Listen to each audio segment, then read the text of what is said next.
Hello everyone. In today's session, we are going to discuss Bharatiya Sakshya Adhiniyam 2023. We are going to see the reasons for the new law, why it will come into force on 1st July 2024. So the very first reason to bring Bharatiya Sakshya Adhiniyam is to meet the aspirations and the will of the people and to provide a fair trial to the accused. Secondly, भारतीय साक्ष्य अधिनियम में अगर आप देखें तो secondary evidences का काफी एक्सपेंशन किया गया है. देन भारतीय साक्ष्य अधिनियम में इलेक्ट्रॉनिक और डिजिटल रिकॉर्ड्स को भी वही मान्यता दी गई है जो कि डॉक्यूमेंट्री एविडेंसेस की होती है. देन क्या रीजन रहा भारतीय साक्ष्य अधिनियम लाने का? The first and foremost reason is that Indian evidence act could not keep up with the technological advancements and the societal changes of past decades. And therefore, we now have a new law not only for evidence but also for CRPC and Indian Penal Code. तो आपको पता ही है कि Indian evidence act की जगह अब भारतीय साक्ष्य अधिनियम आ जाएगा. CRPC will be replaced by भारतीय नागरिक सुरक्षा संहिता and IPC will be replaced by भारतीय न्याय संहिता. तो अब हमें यही लॉज पढ़ने हैं. अब बहुत से स्टूडेंट्स के माइंड में ये कंफ्यूजन है कि हमें कौन सा, अभी हम ओल्ड लॉ ही करें एग्जाम के लिए या न्यू लॉ करें. देखिए, आपको एग्जाम्स के लिए डेफिनेटली न्यू लॉ ही करना होगा, but you will also have to keep in mind the old law. और एविडेंस के लिए द बेस्ट पार्ट इज कि यहां पर लॉ में कुछ बहुत ज्यादा चेंजेस नहीं हुए.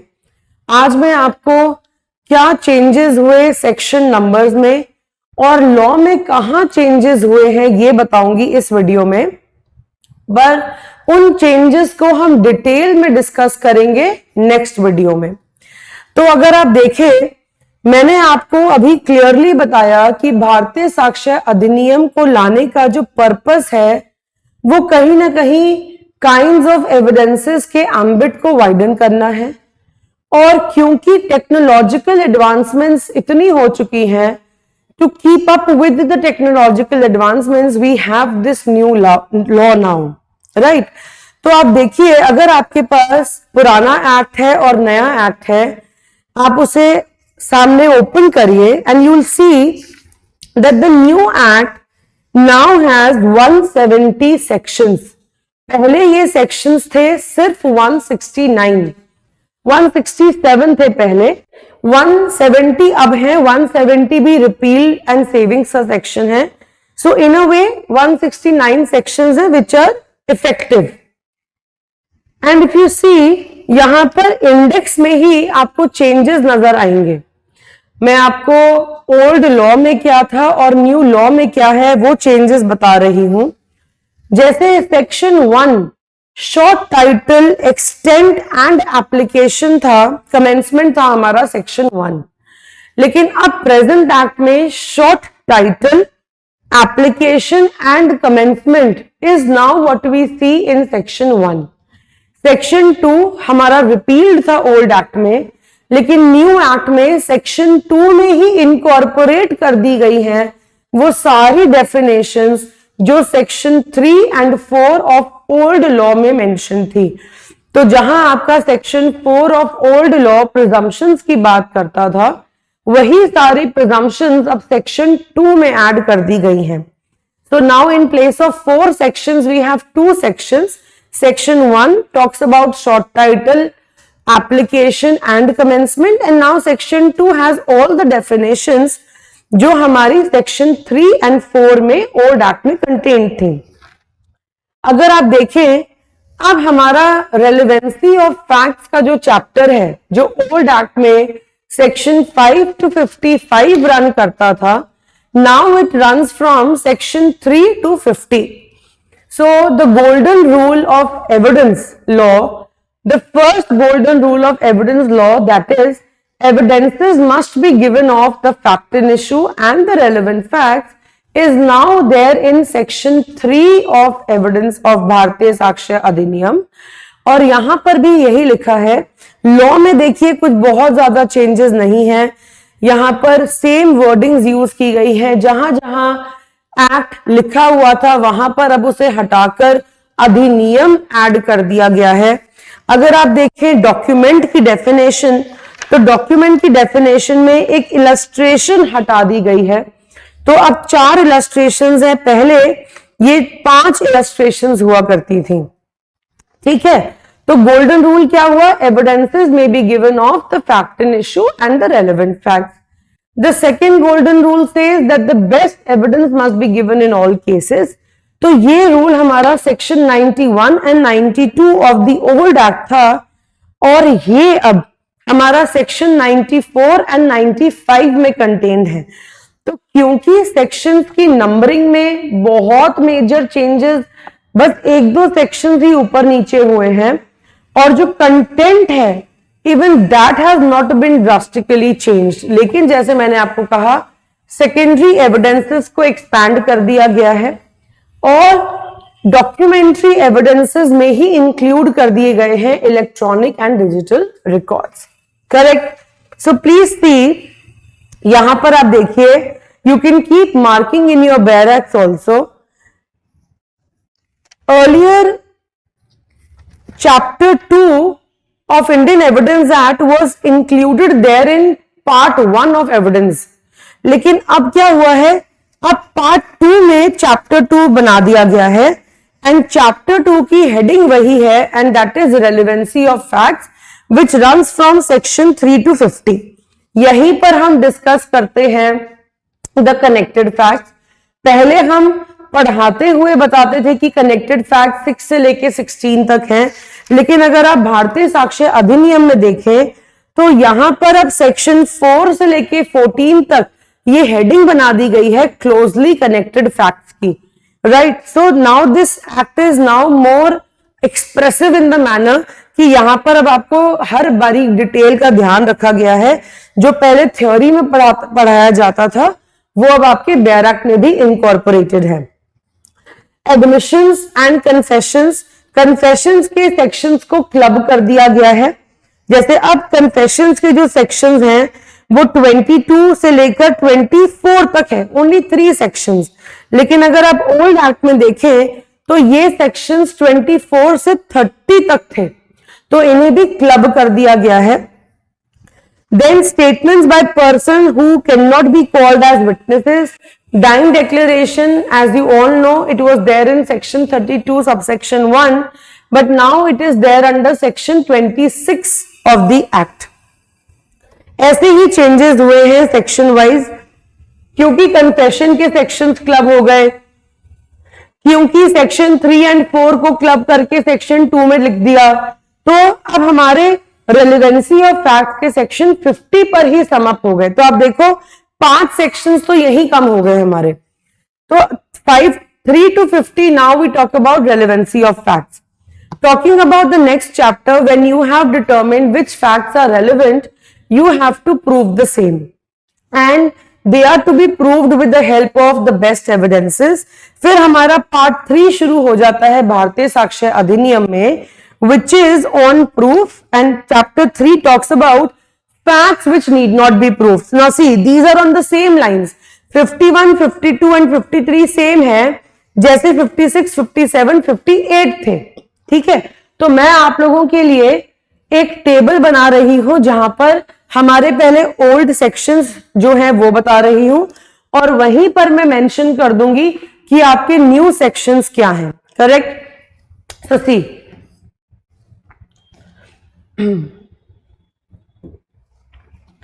देखिए पहले इंडियन एविडेंस एक्ट जो है वो 3 पार्ट्स में डिवाइडेड था. Part 1, part 2 and part 3. Part 1 में आपका जो चैप्टर 1 था जिसकी हेडिंग प्रिलिमिनरी थी, पहले हम ऑल एक्ट का एक टेबल बना रहे हैं and here only I will incorporate the changes. Preliminary के सेक्शंस थे 1 to 4। फिर हमारा चैप्टर 2 है relevancy of facts,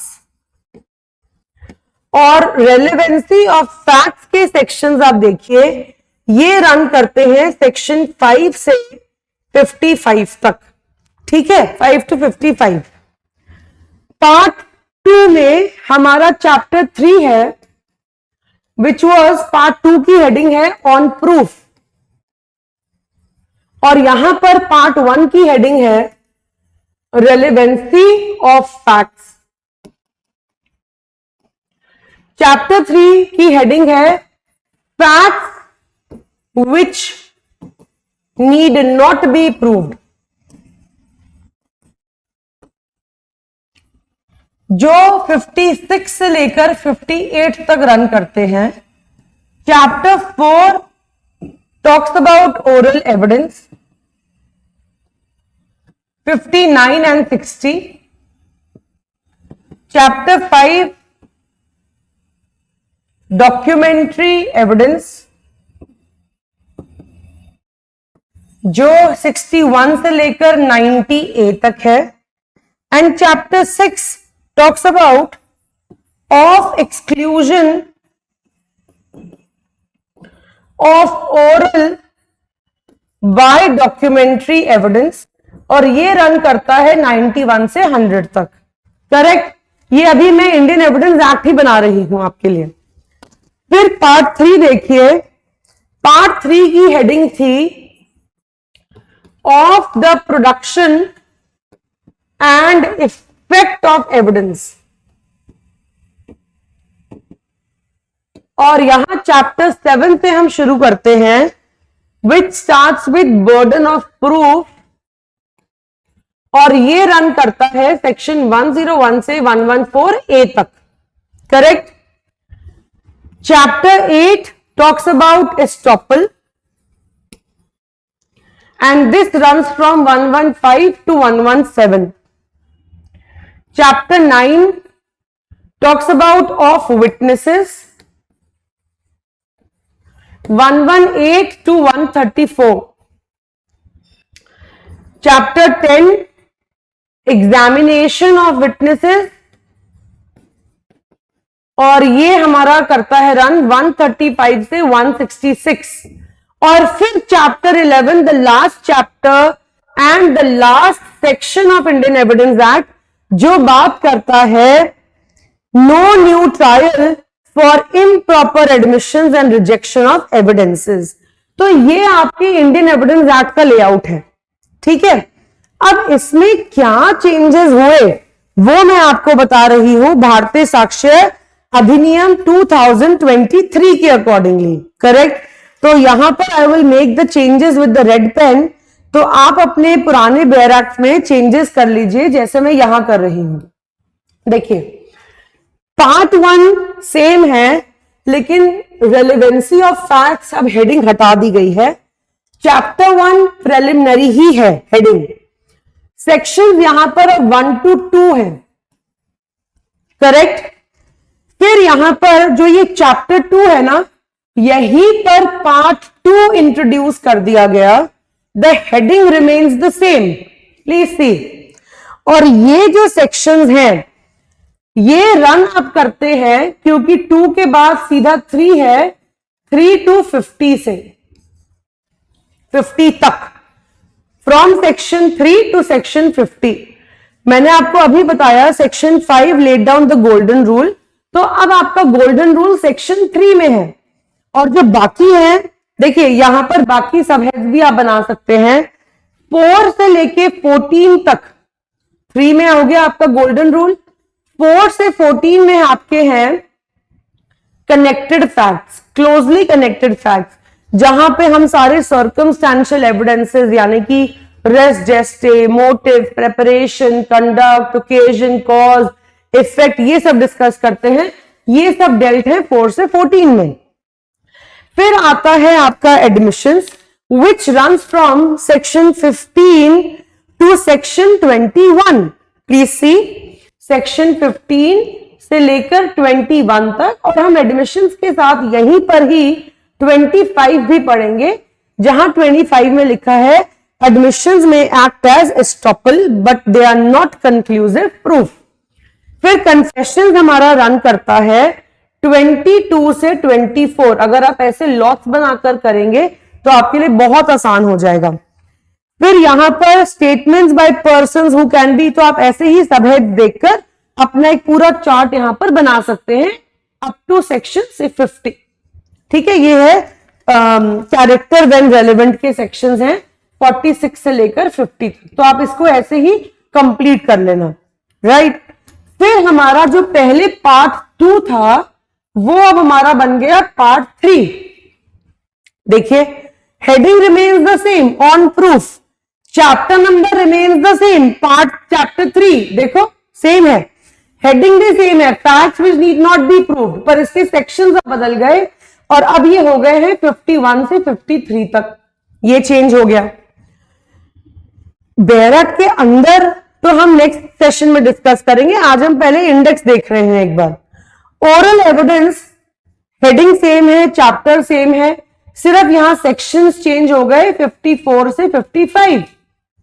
documentary evidence chapter remains the same, heading remains the same, sections आपके चेंज हो गए 56 से लेकर 93 तक। देखिए 56 से 93 तक, और उसके बाद chapter 6 of the exclusion of oral by documentary evidence, जहां पर best evidence rule laid down है, ये अब आपका 94 से लेकर 103 तक है, right, which was earlier from 91 to 100। फिर हमारा पार्ट एक इंक्रीज हो गया, now this is part 4 which was earlier part 3। तो अब हमारा इंडियन एविडेंस एक्ट जो है वो 4 पार्ट्स में डिवाइड कर दिया गया है। पार्ट 4 में देखिए heading remains the same of the production and effect of evidence, chapter 7 remains the same, burden of proof है, बस सेक्शन चेंज हो गए, 104 से लेकर ये हो गए हैं आपके 120 तक।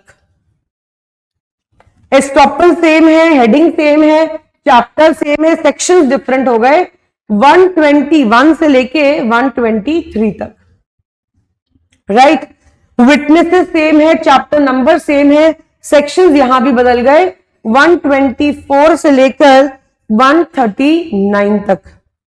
Chapter 10 remains the same, heading remains the same, section numbers will change from 140 to 168।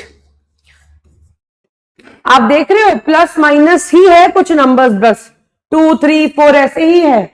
और उसके बाद चैप्टर आपका 11 आ जाता है which is the same heading, same chapter number, heading also remains the same, पर सेक्शन चेंज हो गया 169। और अब यहां एक चैप्टर ऐड हो गया which is chapter 12 in part 4, और चैप्टर 12 की हेडिंग है repeals and savings, and this is given there under section 170। तो इस तरीके से अगर आप एक चार्ट बना ले तो आपको old evidence law and new evidence law के sections at least on the face of it which will help you in your prelims exam, तो इस तरीके से आपको ये हेल्प करेगा। देखिए इसको बना लीजिए आप लोग। अब मैं आपको ना सेक्शन 1 से लेके 10 तक जो भारतीय साक्ष्य अधिनियम में है उनमें क्या क्या चेंजेस हैं वही अगर आपको पिन पॉइंट करूं तो आप देखेंगे कि बहुत ड्रास्टिक चेंज नहीं है। ठीक है, देखो प्रियम्बल जैसे चेंज हो गया, प्रियम्बल में अब सिर्फ कंसोलिडेट वर्ड लिखा है और लिखा है to provide for general rules and principles of evidence for fair trial. और अगर आप पहले प्रियम्बल पढ़े तो वहां पे हमने 3 वर्ड्स यूज करे, consolidate, define and amend the law relating to evidence. तो अब हमारा प्रियम्बल क्या कह रहा है, it says principles of evidence for fair trial. तो एक चेंज तो ये हो गया मेजर, राइट। देन सेक्शन 1 में ही जहां पे कोर्ट्स मार्शल में पहले 4 एक्ट्स एक्सक्लूडेड थे। Courts martial convene under army act, naval discipline act, Indian navy act, air force act. अब एक्ट में ये सारे कोर्ट्स मार्शल मेंशन्ड नहीं है। सेक्शन 2 अगर आप देखो, एक्ट की जगह अधिनियम लिख दिया गया है सारे डेफिनेशंस में। And if you see the definition of document, तो वहां चेंज आया है। So what I have done is, आप भी सेम प्रैक्टिस कर सकते हैं। नई बेयर एक्ट में जो चेंजेस है ना, जो ऑल्टरेशंस हैं, उन्हें आप अंडरलाइन कर लीजिए। उससे क्या होगा, that you will get to know as soon as you see the bare act कि ये ऐड हुआ है। ठीक है, तो इस तरीके से इजी हो जाएगा। तो जैसे मैं आपको चेंजेस बता रही थी, नंबरिंग में चेंज हुआ है फ्रॉम सेक्शन 1 to 10, हमने यहां पर भी देख लिया, लेकिन वर्डिंग में एज सच कहीं कोई चेंज नहीं है। सेक्शन 7 देखो आप नए एक्ट का, वहां लिखा है फैक्ट्स नेसेसरी टू एक्सप्लेन और इंट्रोड्यूस फैक्ट इन इशू और रेलेवेंट फैक्ट्स। पहले हेडिंग में ना मार्जिनल नोट में फैक्ट इन इशू नहीं लिखा हुआ था, अब फैक्ट इन इशू ऐड कर दिया, which was earlier section 9। Section 5 देखिए न्यू एक्ट का, facts which are occasion cause और effect of fact in issue और रेलेवेंट फैक्ट। अगर आप पहले पुराने एक्ट का सेक्शन 7 देखें तो वहां पर रेलेवेंट फैक्ट्स मेंशन्ड नहीं था, which now they have added in the new section, section 5। तो ये एक चेंज है, बाकी वर्डिंग सेम है, करेक्ट। और आपका section 3 which lays down the golden rule, यहां पर ऐड कर दिया गया है। प्लीज सी सेक्शन 5 से इसे आप कंपेयर करिए, ये it's the same, section 3 is the same. Closely connected facts heading add की गई है, जो मैंने आपको पहले बताया।